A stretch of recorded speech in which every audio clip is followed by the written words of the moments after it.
السلام علیکم مومنین سے گزارش ہے کہ حیدری امام باڑہ حسین ٹیکری شریف چاورا میں تعمیر ہو رہا ہے۔ آپ حضرات سے گزارش ہے کہ جہاں تک ہو سکے اس امام باڑے کی تعمیر میں حصہ لیں اور تعمیر میں مدد کرنے کی کوشش کریں۔ آپ کا 1 روپیہ بھی امام باڑے کے لیے بہتر رہے گا اور آپ ثواب کے حقدار بن جائیں گے۔ ہمارے پاس اجازہ بھی ہے، آپ ہمیں سہم امام خمس دے سکتے ہیں۔ اس کے علاوہ 2 سال سے کام رکا ہوا ہے، فائنینس کی کمی کی وجہ سے، کرونا کی وجہ سے کام رکا ہوا ہے۔ اب اس کام کو شروع کرنا ہے اور ہم لوگوں کا ارادہ ہے کہ 40 تک کم سے کم نیچے کا ایک گراؤنڈ فلور تیار ہو جائے اور اس میں مومنین کا آنا جانا، نماز اور مجلس ماتم شروع ہو جائے۔ اس لیے آپ لوگوں سے یہ گزارش کی جا رہی ہے کہ آپ حضرات حیدری امام باڑہ حسین ٹیکری کی تعمیر میں زیادہ سے زیادہ حصہ لے کر ثواب دارین حاصل کریں۔ یہ ہم آپ کو ویڈیو دکھا رہے ہیں حیدری امام باڑے کا کہ اس وقت حیدری امام باڑہ اس پوزیشن میں ہے۔ اللہ نے چاہا تو جلدی ہی اس امام باڑے کی تعمیر ہو جائے گی اور مومنین یہاں مجلس ماتم بھی کر سکیں گے اور نماز بھی پڑھ سکیں گے۔ آپ دیکھیے اسے آرام سے۔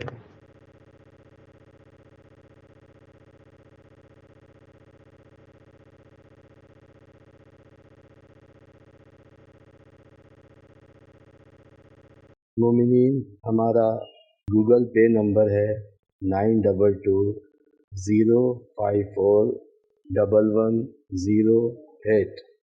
آپ اس نمبر پہ ہمیں اپنی مدد بھیج سکتے ہیں اور آپ کی مدد کے لیے آپ کا بہت بہت شکریہ۔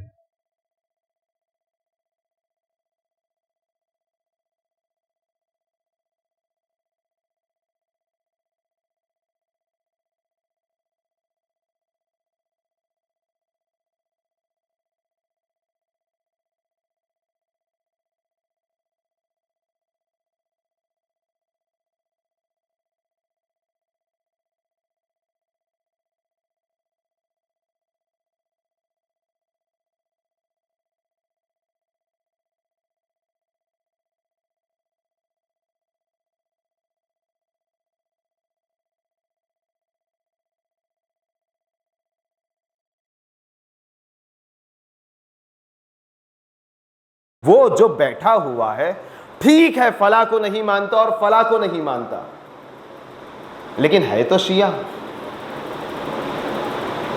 ہے تو مومن، ہے تو عزادار۔ ہم اس کو اپنے سے دور کیوں کر رہے ہیں؟ اور زیادہ افسوس اس بات پر ہوتا ہے کہ اتحاد اتحاد اتحاد ضروری چیز ہے، ہونا چاہیے۔ کوئی مذہب اس بات کی اجازت نہیں دیتا۔ آج ہم لوگ خود ہندوستان میں رہتے ہیں تو یہاں پر جو کفار اور مشرکین ہیں، کیا آج ہم ان سے بھیڑ کر رہتے ہیں، لڑ جھگڑ کے رہتے ہیں؟ ہمیں بھی پتا ہے کہ بھائی ہماری بھلائی اسی میں ہے، بلکہ جب اپنی جان پہ آ پڑتی ہے تو ہمیں ہماری عقل خود کام کرنے لگتی ہے، نہیں بھائی یہ جو بازو میں ہے، ہمیں کوشش کرنی چاہیے کہ اس طرح کا کام نہ کرے کہ وہ فلاں کفار مشرک ہمیں آ کے مار ڈالیں، اس لیے کہ ہمارا خاندان ان کے بغل میں رہتا ہے۔ جب اپنے اوپر اپنے خاندان والوں پر آ پڑتی ہے تو یہ ساری باتیں سمجھ میں آ جاتی ہیں۔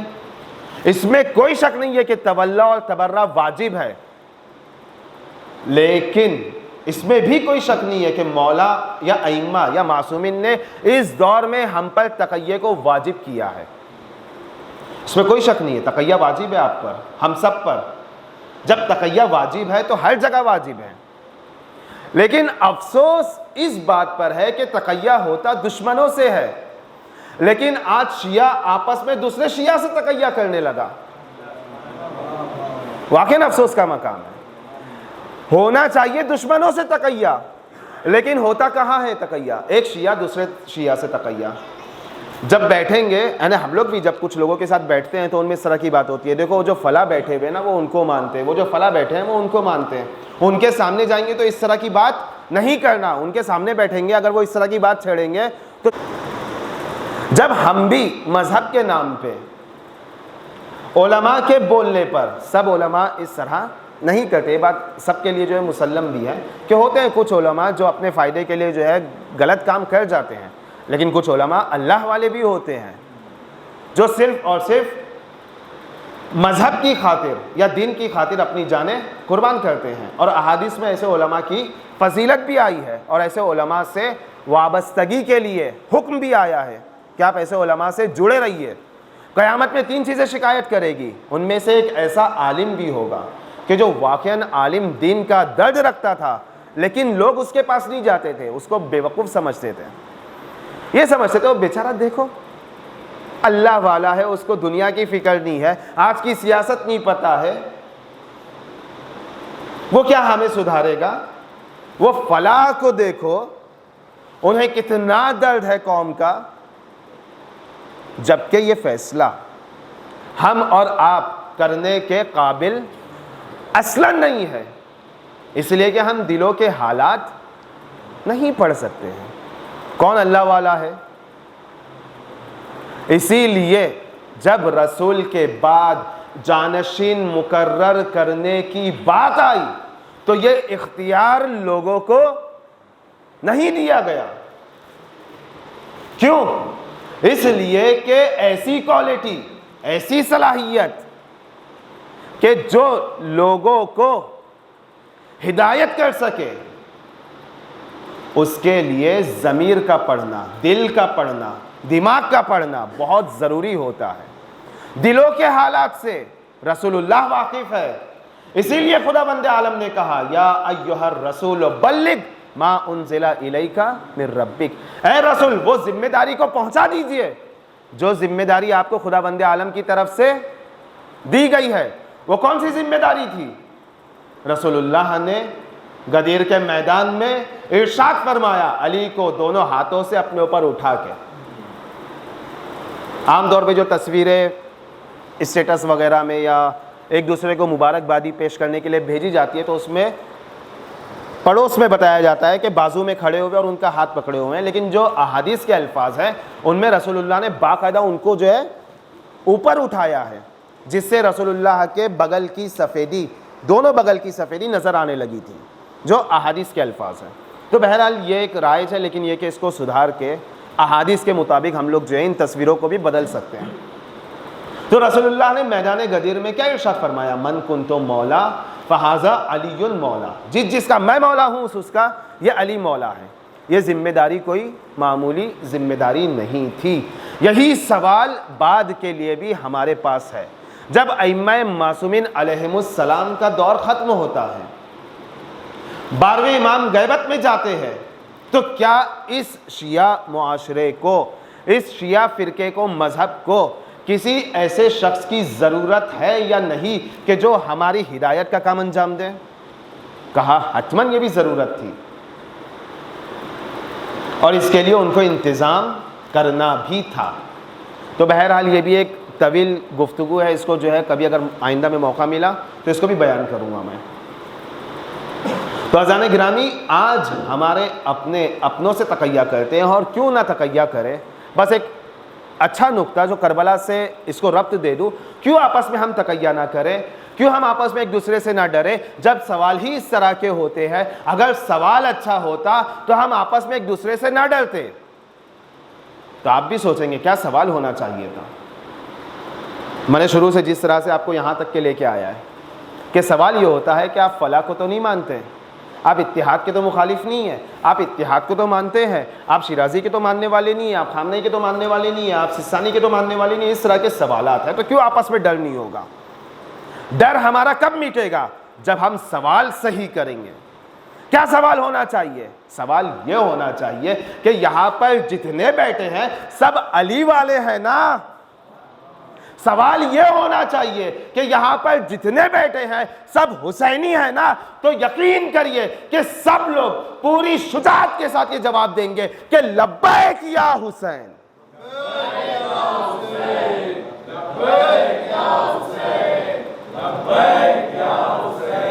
صلوات پڑھ دے بابا ضرور.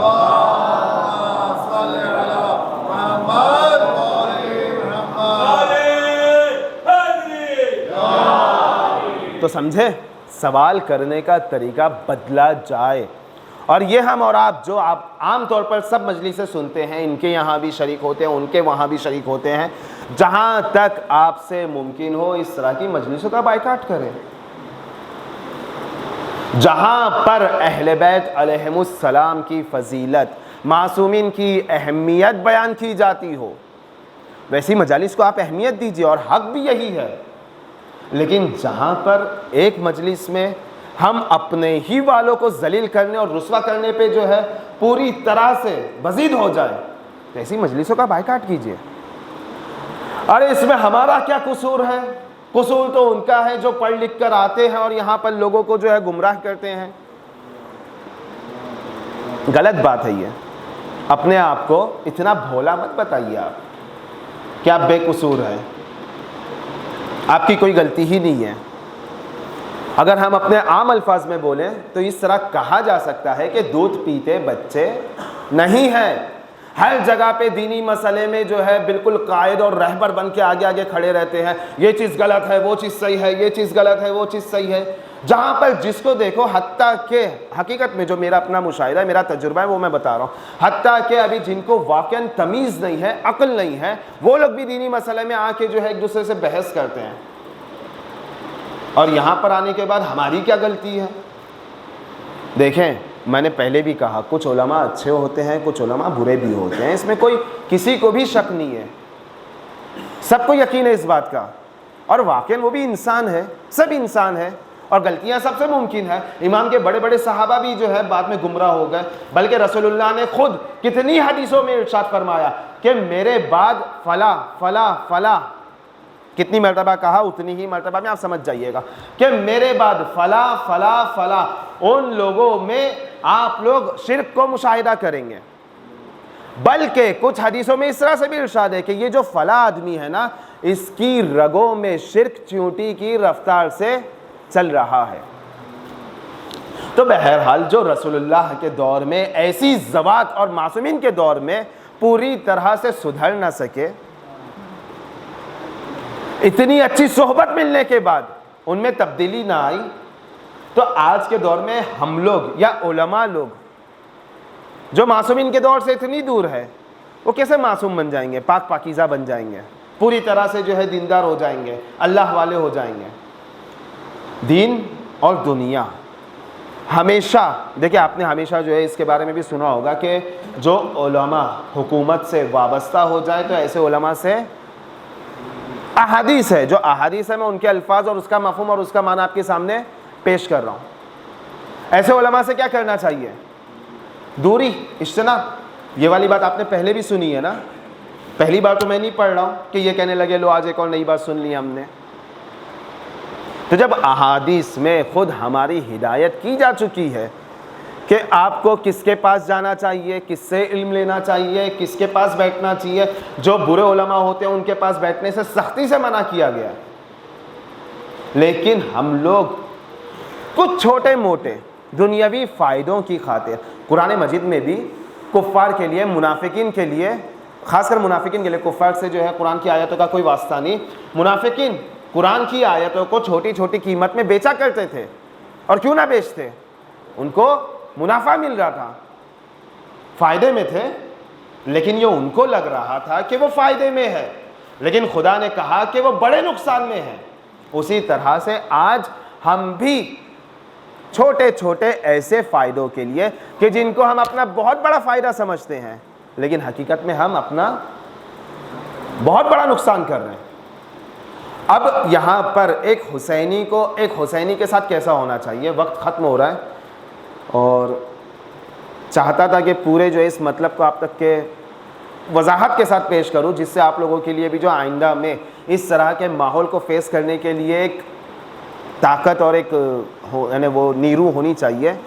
تو ایک حدیث ہے جس سے بس آپ لوگوں کو سمجھا دوں یہ بات کو کہ معصومین علیہم السلام نے ہماری ہدایت کا جب انتظام کیا ہے تو انہوں نے اس موقع پر بھی ہمیں کیا کرنا چاہیے اس کے راستے بتائے، اور صحیح شیعہ کی نشانیاں کیا ہوتی ہیں اس کے حوالے سے بھی ہمیں متوجہ کیا. ابو مسلم ایک صحابی ہیں، پانچویں امام کے پاس آتے ہیں اور کہتے ہیں کہ اے مولا، اے آقا، میں ایک ایسی بستی میں رہتا ہوں کہ جہاں پر ہمارے چاہنے والے یعنی آپ کے چاہنے والے بہت زیادہ ہیں. خوشی کی بات ہے. لہٰذا امام سے آ کے کہہ رہے ہیں کہ مولا آپ کے چاہنے والے، میں ایسی بستی میں رہتا ہوں جہاں پر آپ کے چاہنے والے بہت زیادہ ہیں.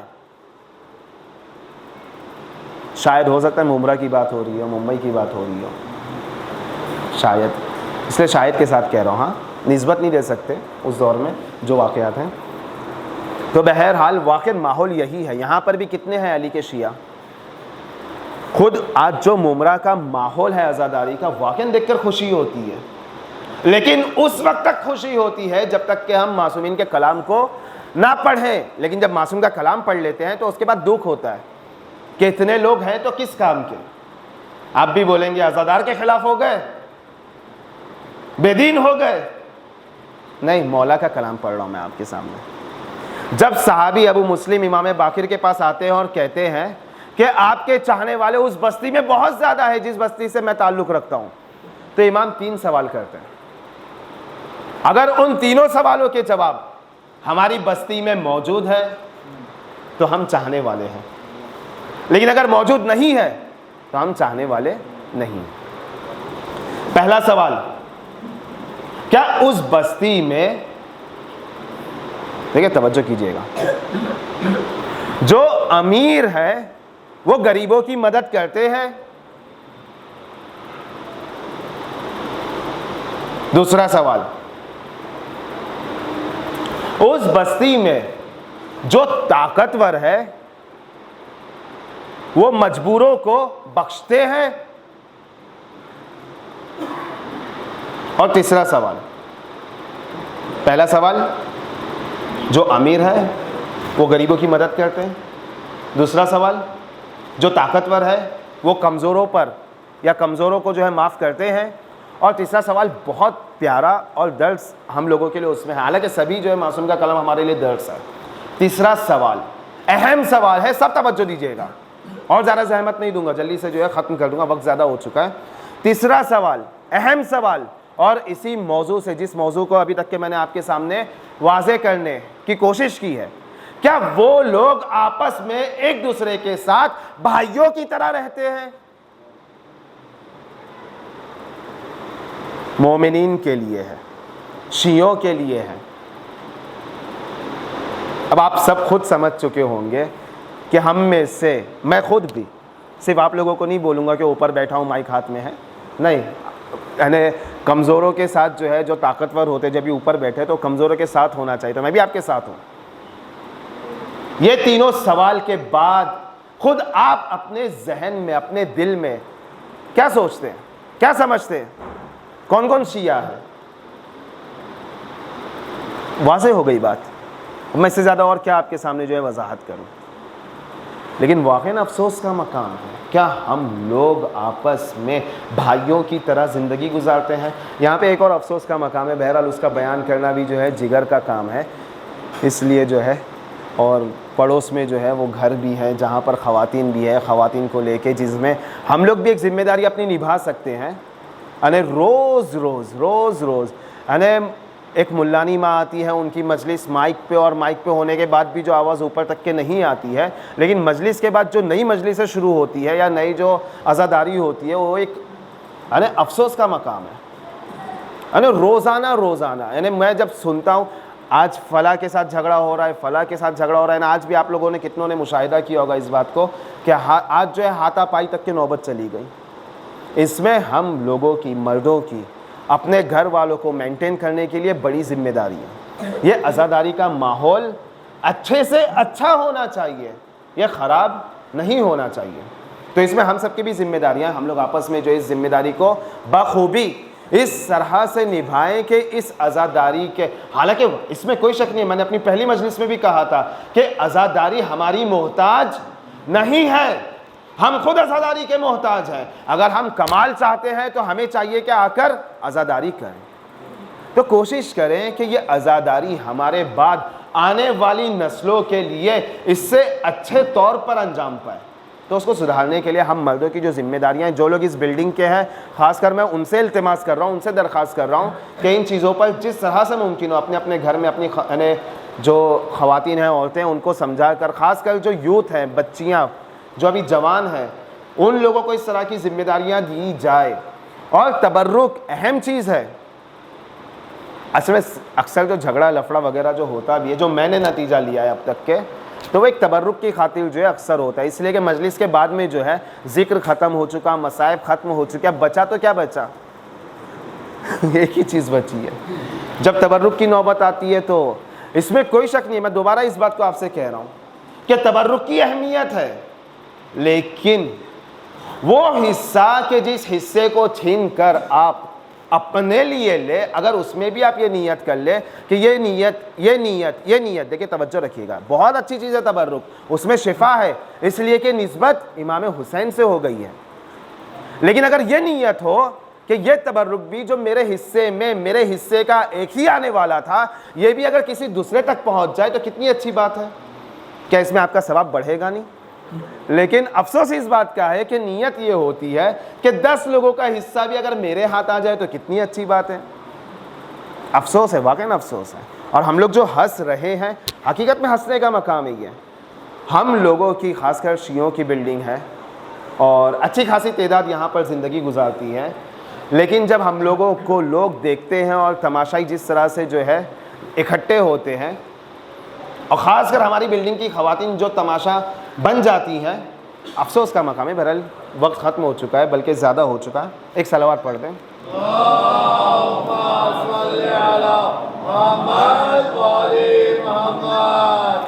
تو اس میں سے آج کی مجلسیں جو ہیں ختم بھی ہو چکی، کل صرف مصائب ہوں گے، اور 11 بجے کا جیسا کہ مجھے کہا گیا ہے کہ کل جو ہے 11 بجے اعمال عاشورہ ہوں گے، اور جتنے بھی کل کے عزا وغیرہ ہم بنائیں گے 11 بجے۔ تو صرف ایک چیز میں آپ سے پھر درخواست کروں گا کہ اس مجلس سے اٹھنے کے بعد آنے والے جتنے دن بچے ہوئے ہیں، اس میں جتنا آپ ان چیزوں کو سدھار سکتے ہیں تو کوشش کیجیے گا پلیز۔ یعنی اس کو اگنور مت کیجیے کہ یہاں پر بیٹھے سنے ہنسے، تھوڑا سا جو ہے چٹکلا ٹائپ ہو گیا اور مستی مذاق یہ سب۔ یعنی میرا بھی مقصد یہ نہیں تھا کہ اس طرح کی باتیں بیان کر کے اپنا 10 منٹ جو ہے سیو کر لوں تاکہ جو ہے 1 گھنٹہ مکمل ہو جائے۔ حقیقت میں میرا مقصد یہ نہیں تھا، میرے پاس بیان کرنے کے لیے اور بھی بہت ساری چیزیں ہیں، لیکن بیان کرنے کا مقصد میں نے آپ سے بتایا کہ مجھے درد ہے۔ یہ درد آپ کو کیوں نہیں ہے؟ اگر آپ کو بھی درد ہے تو اس کو سدھارنے کی کوشش کیوں نہیں ہے؟ اور اگر کوشش ہے تو سدھار کیوں نہیں ہے؟ اہم سوالات ہیں یہ۔ تو پلیز کوشش کیجیے گا، اور اس کے نتائج ہمیں اگلے آنے والے دنوں میں دکھائی دینے چاہیے کہ ہم نے جو سدھار کیا ہے، تو کم سے کم آخر کے 2 دن میں وہ ریکارڈ ٹوٹ چکا جس کی ہمیں امید نہیں تھی۔ بہرحال اب کربلا کے میدان میں جو میں نے آپ سے کہا کہ حسینیوں کو آپس میں بھائیوں کی طرح ہونا چاہیے، کس طرح کا رشتہ ہونا چاہیے حسینیوں کے درمیان؟ اسی طرح کا رشتہ ہونا چاہیے جیسا رشتہ کربلا کے میدان میں 72 لوگوں کے درمیان تھا۔ وہاں پر یہ پہچاننا مشکل تھا کہ آیا آپس میں یہ جو لوگ ہیں ان میں ایک دوسرے کے دوست ہیں، بھائی ہیں، رشتہ دار ہیں، یا کون ہے؟ حقیقت میں یہ پہچاننا مشکل تھا۔